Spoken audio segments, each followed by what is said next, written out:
In breaking news, MSNBC has been banned from the Kyle Rittenhouse courtroom because allegedly they instructed one of their reporters to follow and photograph the jurors in the trial. So let's jump right in and find out what's going on. A member of the media from MSNBC was accused of trying to follow the bus that transports the jurors. And as a result, the judge has said that MSNBC is no longer allowed in the courtroom, which obviously is a just response because you can't go following jurors around. That's a big no-no. So the guy in question, his name is James Morrison. He was pulled over on Wednesday after he allegedly drove through a red light pursuing a bus that transports the jurors in this whole Kyle Rittenhouse trial. According to him, he had been instructed by a superior in New York to follow the bus. And the police have confirmed that there was a person who was alleging to be affiliated with MSNBC this day. And they believe that he was probably trying to take pictures of the bus and even the jurors. Now, I don't think I have to explain to you why this is not a thing that should happen.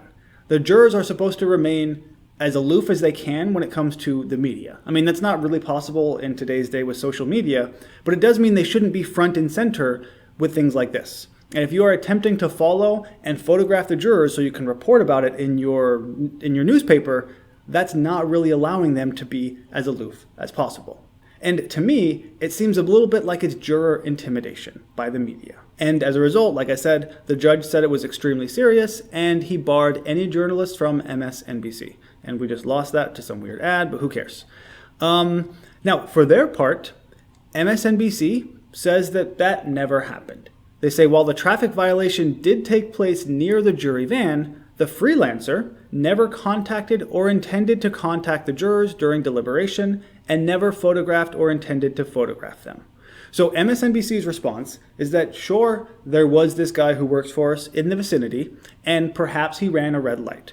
But it's just coincidence that he was, I guess, a block behind the bus going in the same direction and trying to keep them in view. And sure, that's a possibility, I suppose. I'm not saying 100% we can discount that, but it's a fairly large coincidence, I think, that you have a member of the media who, like I said already, we've clearly seen they don't really care about the integrity of the judicial system. He is following the jurors just by coincidence. I don't know about that. That seems a little bit of a stretch to me. And I could go on and show you clip after clip of how poorly the media has been reacting to this trial, because there are plenty of them. They have slandered Kyle Rittenhouse left and right. So I honestly hope that he is found innocent, because it is very clearly, in my opinion, a case of self-defense. And once he's found innocent, he should sue the media like crazy. He's going to be another Nick Sandmann, where they slandered him as a white supremacist, and so he settled with them for arguably tens, if not hundreds of millions of dollars, and Rittenhouse should do the same thing.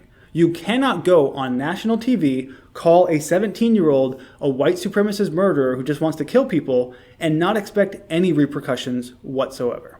The media is a joke, and this is just another example of why that's the case.